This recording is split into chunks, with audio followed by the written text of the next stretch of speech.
আজি আমি আপোনালোকক ডায়েবেটিছ ৰোগীৰ পিঠা, সকলো পিঠা খাই ডায়েবেটিছ ৰোগী সকলো পিঠা খাবৰ কাৰণে বৰ হেঁপাহ মনত জাগি থাকে। গতিকে আমি ডায়েবেটিছ ৰোগীসকলে কেনেদৰে পিঠা বনাব, আপোনালোকে কেনেকৈ বনাই খুৱাব, তেওঁলোকে ভাল পাব খাই। গতিকে আমিতো খাই থাকোঁ, তেওঁলোকে চাই থাকে, গতিকে অলপ বেয়াও লাগে দিয়কচোন। সেইকাৰণে আমি ডায়েবেটিছৰ কাৰণে, ডায়েবেটিছ ৰোগীসকলৰ কাৰণে পিঠা কেনেকৈ বনাব লাগে সেইটো আপোনালোকক আজি দেখুৱাই আছোঁ। প্ৰথমতে আপোনালোকে পিঠাগুড়িখিনি বঢ়িয়াকৈ, চাউলখিনি বঢ়িয়াকৈ আপোনালোকে ভিজাই ল'ব। ভিজাই লৈ পেলাই আহি যেতিয়া ভিজোৱাটো হৈ যাব, আপোনালোকে গম পাব যে পিঠা বনোৱাৰ কাৰণে পিঠাগুড়ি হৈ যাব, তেতিয়া আপোনালোকে ঢেঁকীত এনেদৰে খুন্দিব পাৰে। তাৰপিছত আপুনি তাতে নিমখ মিহলাব অলপ। তাৰপিছত আন্দাজমতে আপোনাৰ ধনিয়া দিব পাৰে, বা কিছুমানে জলকীয়া খায় তো জলকীয়াৰ গুড়িও দিব পাৰে।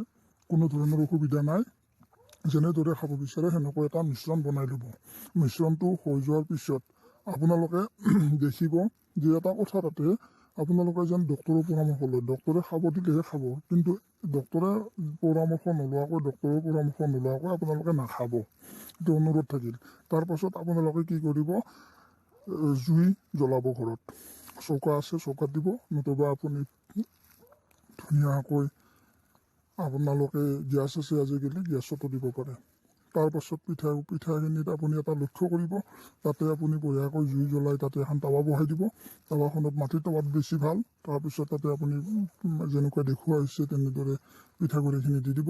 তাৰপিছত আপোনালোকে বেছি সময় ল'ব নালাগে, দিয়াৰ লগে লগে আপোনালোকে মিশ্ৰণখিনি দি দিব আন্দাজমতে। তাৰপিছত আপুনি হাতেৰে নালাৰিব, কিন্তু হাতেৰে লাৰিলে আপোনালোকে পুৰিব পাৰে। তাৰপিছত আপুনি চামুচেৰে এনেকৈ ধুনীয়াকৈ দিব পাৰে।